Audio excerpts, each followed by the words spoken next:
Très heureuse de vous retrouver, mesdames, messieurs, bonsoir et bienvenue à ce journal de la soirée, journal dominical essentiellement rétrospectif de la semaine, mais avant tout, place d'abord à l'actualité. Sauf changement de dernière minute, mesdames, messieurs, le chef de l'État devra se rendre à Chikapa, chef-lieu de la province du Kasaï, dans le cadre de la poursuite de son itinérance dans l'espace Grand Kasaï. Plusieurs infrastructures seront visitées et Félix-Antoine Tshisekedi Tshilombo va communier avec la population de cette partie du pays.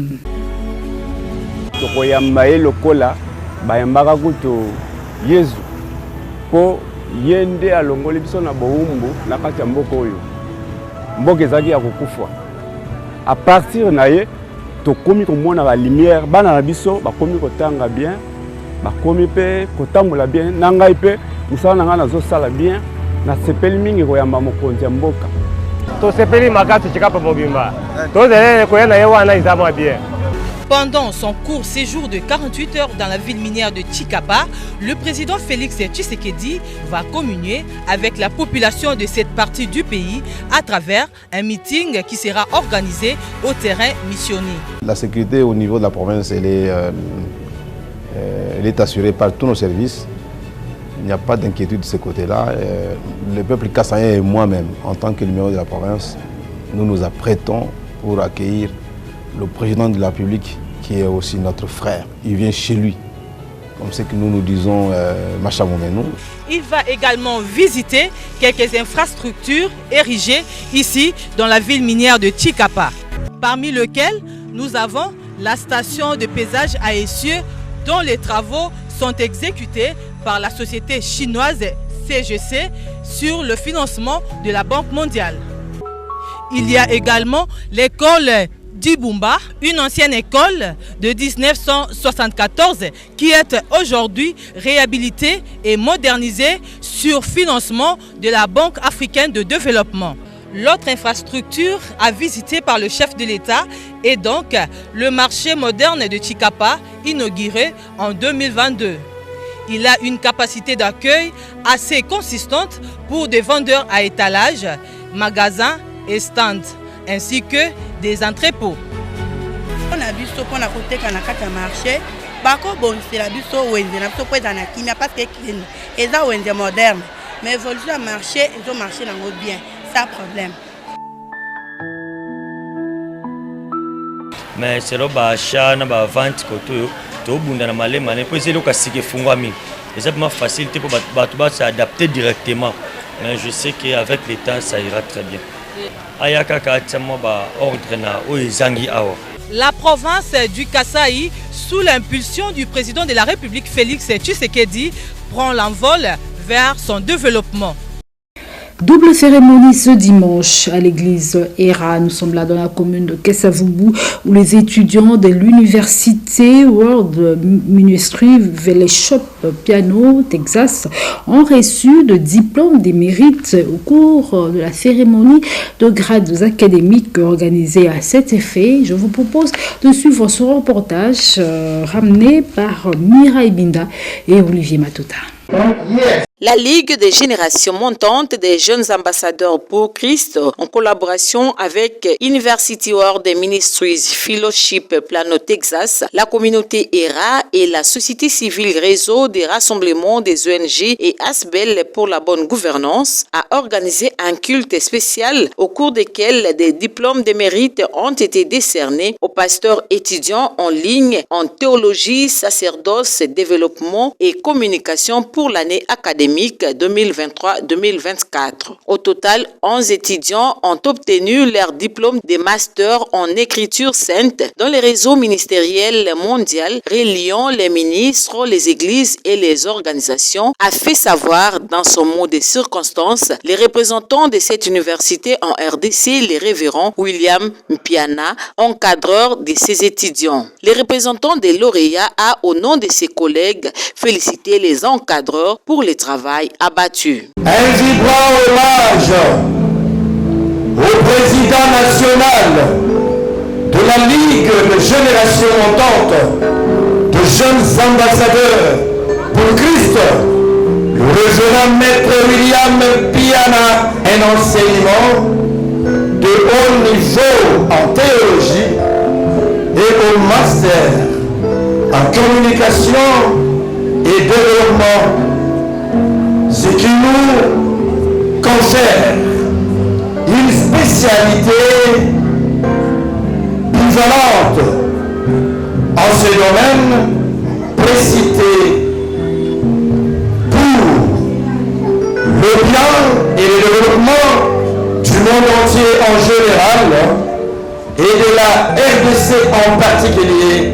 Signalons par ailleurs que cette cérémonie vient annoncer l'ouverture de l'année académique 2024-2025. Invité pour cette cérémonie, le ministre des Affaires sociales empêché s'est fait représenter par Monseigneur François Mutombo, le numéro 1 de l'Union des Églises indépendantes du Congo dans les Grands Katanga.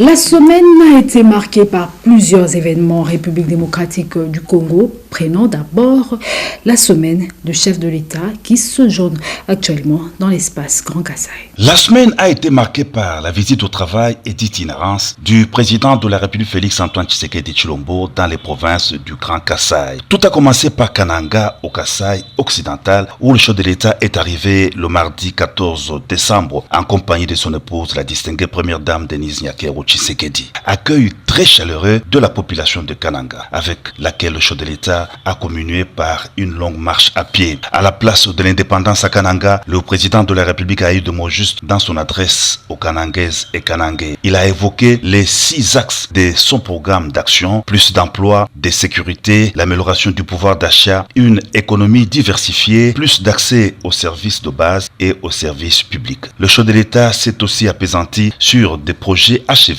et en cours de réalisation avant d'échanger sur les débats autour de la réforme constitutionnelle. Le 25 décembre, fête de la nativité de Jésus-Christ. Le couple présidentiel a participé à la messe de Noël officiée en la cathédrale Saint-Clément par l'archevêque métropolitain de Kananga, Monseigneur Félicien Tamboué. Ce dernier a présenté ses vœux au chef de l'État et à son épouse. Il a félicité le président de la République pour les nombreux projets réalisés. Les routes, l'électricité, l'eau potable et le travail constituent les principales préoccupations de la population, a indiqué l'archevêque métropolitain de Kananga. Le président de la République Félix-Antoine Tshisekedi Tshilombo n'a pas quitté le chef-lieu du Kassai occidental sans avoir inspecté les travaux de la route de Kalambambouji. Le chef de l'État a d'abord parcouru 25 km sur la route nationale numéro 1 jusqu'au village de Matamba, constituant le point de départ PK0 de la route de Kalambambouji. Il a ensuite franchi le PK8 et les PK10 où se trouvent respectivement les concasseurs et la base de vie des entreprises chinoises. Le président de la République a vu le premier tronçon asphalté de la route de Kalambambouji et a reçu des explications des entreprises chinoises à pied d'œuvre depuis le mois de septembre dernier. Mbujimaï a été la deuxième étape de la visite de travail et d'itinérance du président de la République Félix-Antoine Tshisekedi Tshilombo dans le Grand Kassai. En compagnie de son épouse, la distinguée première dame Denise Nyakero Tshisekedi, le chef de l'État, est arrivé à Mbujimaï le jeudi 26 décembre. Les forces vives de Mbujimaï, mobilisées spontanément et depuis de longues heures, ont réservé un accueil délirant au président Félix-Antoine Tshisekedi Tshilombo. Ambiance festive également à la place Bonzola, lieu du meeting pris d'assaut par des centaines de milliers d'habitants de la commune de la Kanchi et d'autres municipalités impatients d'écouter le message du président de la République. D'entrée de jeu, le chef de l'État a vivement remercié la population de Mbujimaï de l'accueil très chaleureux qu'elle lui a réservé et de la confiance que la population du Kassai oriental lui a accordée en l'élisant pour un second mandat à la tête du pays. Le président de la République est aussi revenu sur les 6 piliers de son programme d'action concernant l'emploi de jeunes. Le président de la République a dit avoir instruit le gouvernement de promouvoir notamment l'entrepreneuriat et les entreprises privées. Les deuxième piliers concernant la sécurité, le chef de l'État a réitéré sa détermination dans la recherche de voies et moyens de restaurer la paix dans l'est du pays grâce notamment à la montée en puissance des forces armées de la RDC face à l'agresseur Luanda qui pille les ressources de la RDC. Le président de la République a mis par ailleurs l'accent sur l'agriculture priorité des priorités qui permettra à la RDC d'exporter ses produits agricoles pour diversifier l'économie du pays et combattre la hausse des prix des produits importés. La RDC pourra ainsi compter non seulement sur ses minéraux, mais aussi sur son agriculture pour assurer la sécurité alimentaire. Concernant les minéraux, le chef de l'État a annoncé une enveloppe de 50 millions de dollars américains pour le redressement de la minière de Bakwanga. Le président de la République a aussi parlé de l'accès aux services de base. Il a épinglé la gratuité de l'enseignement de base qui va aussi s'étendre au niveau du secondaire, la construction de l'université moderne de Mbuji-Mayi et la gratuité de la maternité. Le chef de l'État a conclu par l'administration. Il a évoqué son important programme de 145 territoires qui va redresser le pays à partir de la base en constituant déjà des bureaux de l'administration, des écoles et des centres de santé. Invité par la masse à évoquer les sujets des révisions ou du changement de la Constitution, le président de la République a dit que c'est au peuple souverain primaire de décider. La parole du peuple est celle des dieux, a renchéri le chef de l'État. L'Église universelle a célébré le 25 décembre la naissance de Jésus-Christ qui a coïncidé avec le 70e anniversaire de Monseigneur Emmanuel Bernard Kassanda. En Mbuji-Mayi, l'événement a été marqué par une prière de circonstance en la cathédrale Saint-Jean-Baptiste. L'Église catholique de Mbuji-Mayi s'est dit honorée de la présence du président de la République Félix Antoine Tshisekedi Tshilombo en compagnie de son épouse Denise Yakero Tshisekedi à cette prière. Dans son adresse au chef de l'État, Monseigneur Kassanda a salué sa présence qu'il a jugée de réconfortante et de rassurante. Il a par ailleurs loué les efforts que mène le président de la République en tant que garant de la nation pour mettre fin à la guerre d'agression dans l'est du territoire national pour que la République démocratique du Congo retrouve sa place. Lundi, le député provincial de la ville de Kinshasa avait adopté le projet de 10 budgétaire exercice 2025 chiffré à 10 milliards de dollars américains. Le projet Kinshasa et Zobonga de Daniel Bumba prévoit donc pour l'année 2025 la construction de 300 km de routes en béton armé. Retour en image. Les élus de la capitale ont jugé recevable dans la matinée du 25 décembre 2024 les projets des 10 budgétaires pour l'exercice 2025 de la ville de Kinshasa. Après sa présentation par le gouverneur Daniel Bumba, 16 députés provinciaux des différents regroupements politiques ont soumis des recommandations et soulevé leurs préoccupations. Ces avis sont pour la plupart axés sur la chaîne des dépenses d'investissement aux infrastructures, à l'assainissement de la ville et à la sécurité des Kinoises et des Kinois. Son budget, il est ambitieux, a concerné presque tous les secteurs de la vie des Kinoises et Kinois. Mais la question que nous sommes posée, c'est celle de savoir si ce budget est réaliste. Nous ne voudrions pas que lorsque nous allons venir pour la reddition des comptes, qu'on ait 20% de réalisation. Il s'est assumé pour dire qu'il a de grandes ambitions pour la ville de Kinshasa. Également, la question de Soussiat qui devrait être construit. On a également décidé de doter au moins 100 écoles par an. Aussitôt saisi, le gouverneur a donné des détails sur les modalités de son programme d'action jusqu'à ce que les députés provinciaux votent à l'unanimité les projets des 10 budgétaires lors de cette 18e séance plénière. Et je vous demande de bien vouloir recevoir ce projet budgétaire de l'exercice 2025 pour permettre à votre gouvernement de poursuivre la matérialisation de la vision du chef de l'État dans la ville de Kinshasa. Honorable président, honorable membre du bureau, honorable député. Telle est l'économie du projet des 10 budgétaires de la ville de Kinshasa pour l'exercice 2025 que j'ai l'honneur de soumettre à l'examen et approbation de votre auguste Assemblée provinciale. Toute œuvre humaine étant perfectible, vos avis, vos suggestions et orientations sont les bienvenus pour enrichir ce travail qui poursuit notre objectif commun, à savoir le bonheur des Kinoises et Kinois. Après recevabilité, les députés membres de la commission ECOFIN examineront en profondeur ce rapport et l'exposera après 48 heures lors de la séance plénière du vendredi.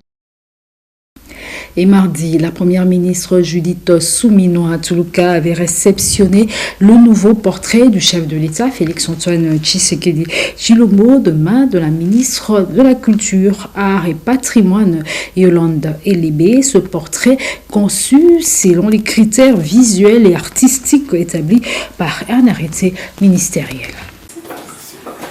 Madame la ministre, comment ça va? Bien, merci.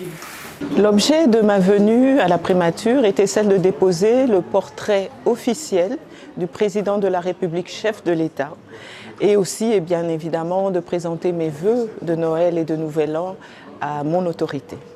Elle est la chef du gouvernement, il est normal que ce soit la première après le chef de l'État à recevoir le portrait, et je lui ai d'ailleurs demandé si elle pourrait en faire cadeau à tout le gouvernement, ce qu'elle a accepté. Une joyeuse fête de Noël, mais également une belle année 2025 avec tous mes vœux les meilleurs de succès. Je voulais aussi et surtout la remercier pour son leadership qui nous guide et qui, moi, m'aide beaucoup dans mon travail. Le 25 décembre cette année, c'est tombe un mercredi où la plupart des confessions chrétiennes, notamment de catholiques et autres, ont célébré la nativité de Jésus-Christ, communément appelée fête des Noël. Et à Kinshasa, comme partout ailleurs, il y a eu des célébrations et une messe d'action de grâce a été organisée à l'église Notre-Dame de Grâce à Lupin Ngalima. Décorée pour la circonstance et très visiblement, une crèche installée à proximité de l'autel où est célébrée en ce jour la naissance glorieuse de Jésus-Christ de Nazareth par le chrétien de la paroisse universitaire Notre-Dame de Grâce. Cette naissance revêt plusieurs caractères, entre autres la redynamisation de la foi chrétienne de chrétiens catholiques. Une messe solennelle a été dite ce matin au rendez-vous des louanges, des chants, des actions de grâce et des adorations.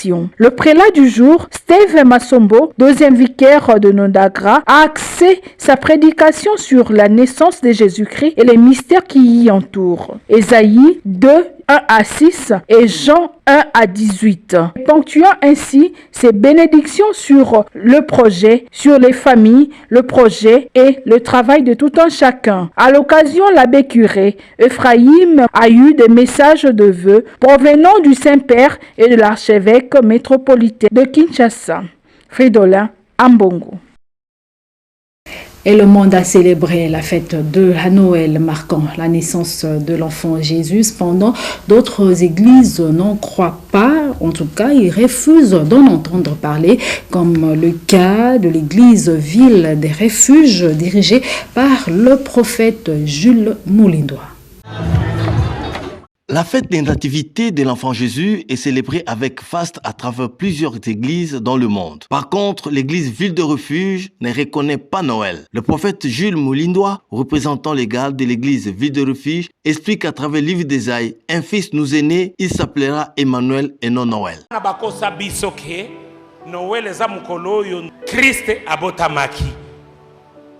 Alors que le 25 décembre, c'était une date des dieux de Grecs qu'on appelait Mykra, où on commémorait le dieu qu'on célébrait partout à travers le monde. Même les Romains le célébraient. C'est ainsi, pour commémorer ce dieu des Grecs, ils ont instruit que ce 25 décembre était une date pour la célébration de naissance de Jésus. Pourtant, c'est une chose qui n'est pas vraie.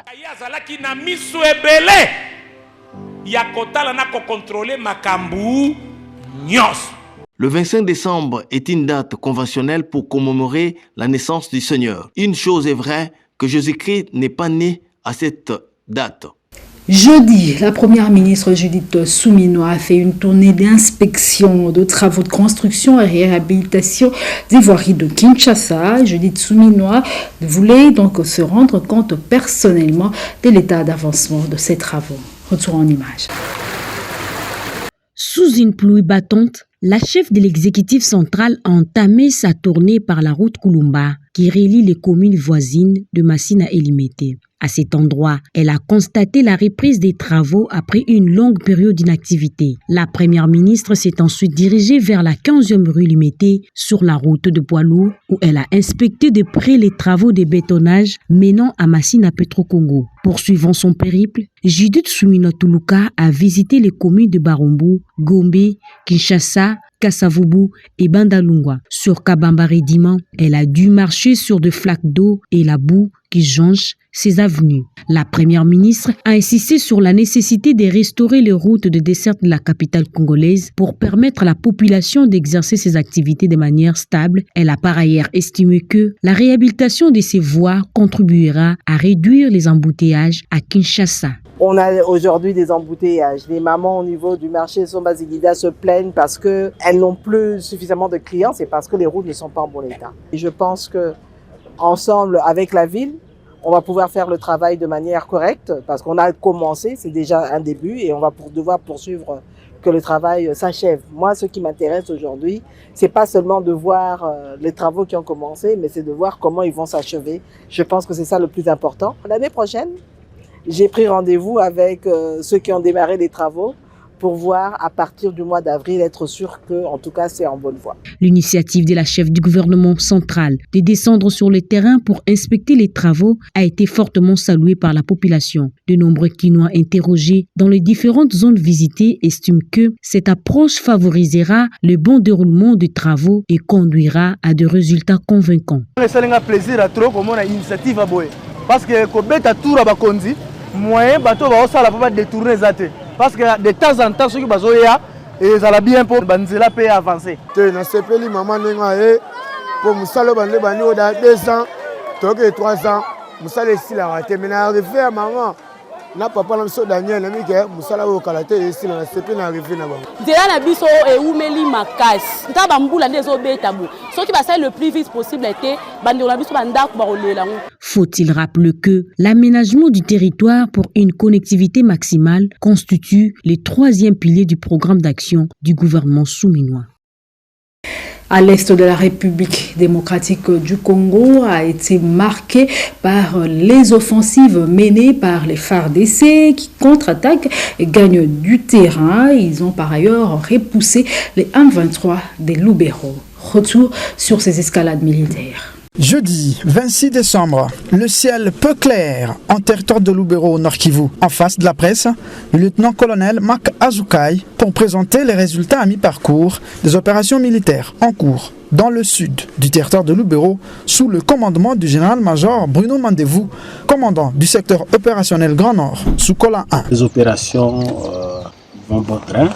Nous sommes en train d'affronter l'armée rwandaise à travers son unité spéciale.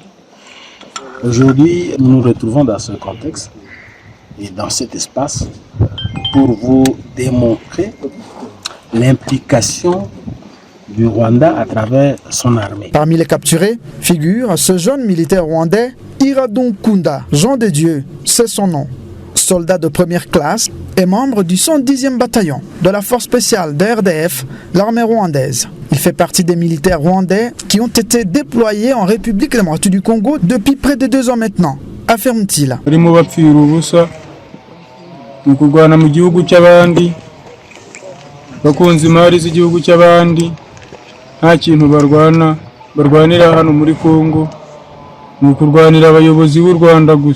Nous avons été déployés en RDC par notre président Paul Kagame afin d'attaquer la menace sécuritaire contre le Rwanda qui sont les FDLR se trouvant sur le sol congolais, déclare-t-il. Blessé au combat avant d'être capturé, ce jeune soldat rwandais de 22 ans est bien pris en charge par les forces armées de la République démocratique du Congo, respectueuse des principes du droit international humanitaire. Il dit craindre pour sa vie s'il est rapatrié dans son pays, le Rwanda, et demande aux autres militaires rwandais de refuser d'être déployés en RDC pour se faire tuer, juste pour des intérêts expansionnistes et surtout économiques des dirigeants rwandais. Pendant ce temps, sur toutes les lignes de front, les FARDC maintiennent la pression sur l'ennemi. Les zones encore sous occupation du M23 seront récupérées, rassure le porte-parole du secteur opérationnel Soukola 1, Grand Nord. Et vendredi, la tradition a été respectée pour le Conseil des ministres depuis Mbujimaï autour du chef de l'État. Nous vous proposons ce qu'a été cette réunion en images.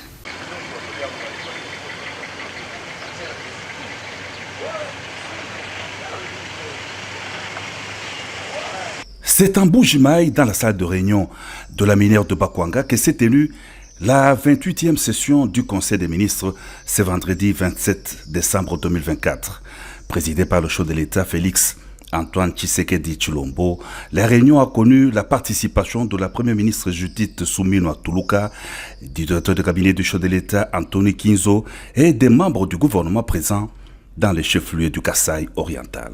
Après la communication du président de la République, le Conseil des ministres a examiné et débattu divers points inscrits à son ordre du jour, à savoir l'État et l'administration du territoire, la situation sécuritaire et la situation épidémiologique de la République démocratique du Congo. Au cours de la réunion, le gouvernement a offert au président de la République un cadeau de Noël. Ce cadeau, une somptueuse œuvre d'art, a été présentée au chef de l'État par la Première ministre. Le Conseil de ministres en province permet au gouvernement central non seulement de débattre de la situation générale de la RDC, mais aussi de toucher du doigt les réalités profondes des entités administratives du pays pour d'éventuelles solutions y afférentes. Et disons aussi que la même journée de vendredi était l'occasion pour le rapporteur de l'Assemblée nationale de parler de la situation sécuritaire à Lufuna, un des secteurs du territoire Popo-Kabaka. Nous sommes là dans la province du Congo.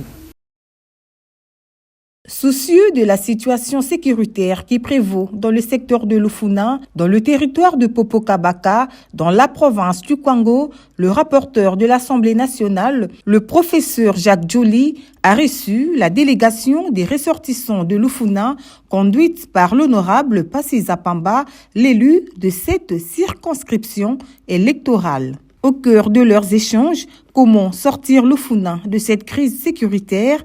Quelle stratégie mettre en place en vue de trouver une solution immédiate afin de mettre fin à ces actes atroces que subit la population de ce coin de la République démocratique du Congo, leur permettre de vaquer librement à leurs préoccupations. Aussi, assister les familles endeuillées, les déplacés internes et les familles d'accueil. Au sortir de cette audience, Arnaud Nsiama, porte-parole de cette délégation, s'exprime en ce terme. Toyaki komona bakonzi ba faciliter biso ba la biso solution. Pour question de biso tozo komito, nous sommes abandonnés de nous-mêmes. Pourquoi? Est-ce que secteur ya Lufuna eza parmi secteurs ils ont composé République démocratique du Congo ou bien ça secteur eza annexe ya pays mususu. Yamona batiki biso bo. Alors toye mokonzi yambi biso to lobby mokonzi yoki biso ba faciliter biso ba lukela biso kimia ekota na mabele bana batanga ceux qui bana bazotanga te. Qu'est-ce qu'on va maintenant léguer demain le matin na République démocratique du Congo na fitire kozala nini pona biso? Avec une oreille attentive, le rapporteur de l'Assemblée nationale, le professeur Jacques Joly, a promis de soumettre à l'autorité compétente le speaker de la Chambre basse du Parlement, le professeur Vital Kamere, toutes les préoccupations des ressortissants de Lufuna. Et à plusieurs kilomètres de Kinshasa, à Lualaba, précisément à Kolwezi, le 319 délinquants jugés sont donc transférés à Kanyamakasese. Ils ont roulé toute la nuit. 5 heures de route et près de 300 km parcourus avant de relier Lubumbashi ce samedi à l'aube. À la base militaire de la Luano, cet aéronef immobilisé sur les tarmacs a passé nuit ici, rien que pour les prendre. Au sol, le lieutenant-général Jean-Pierre Kassongo Kabouik et le ministre Lualabé de l'Intérieur inspectent les moindres détails pour s'assurer que tout se passe comme prévu. Mais avant l'embarquement, ces candidats, tous venus de Kolwezi, sont systématiquement fouillés. La sûreté oblige. car on ne sait jamais. Dépouillés de tous les objets tranchants et produits inflammables, ils peuvent enfin embarquer à bord. Pour cette vague, ce sont 319 délinquants redoutables, dont 4 femmes qui sont du voyage. Face caméra, ils rassurent leur famille.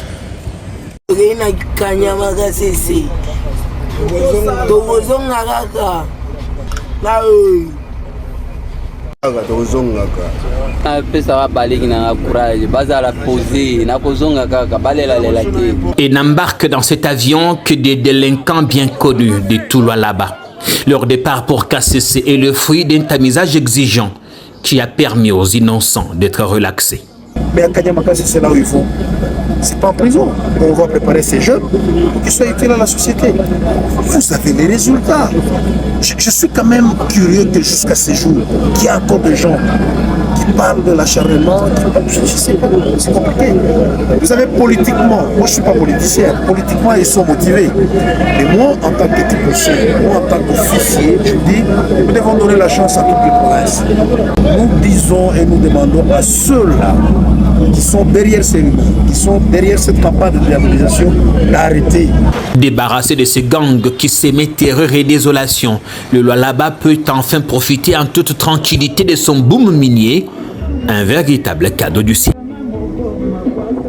Et on termine par cette nouvelle sportive éliminatoire CHAN 2025. La République démocratique du Congo a validé donc son ticket pour le CHAN 2025 hier samedi contre le Tchad.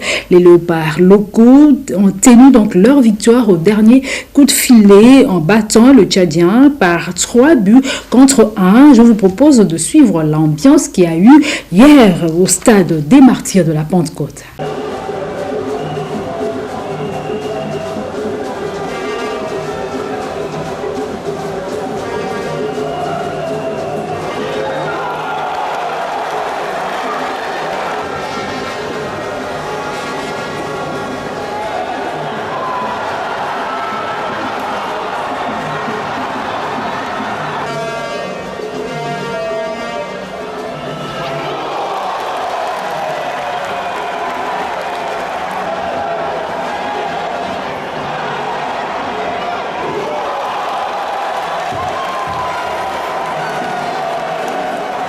Voilà, mesdames, messieurs, c'est par cette note sportive que nous bouclons complètement cette grande édition, essentiellement rétrospective de la semaine.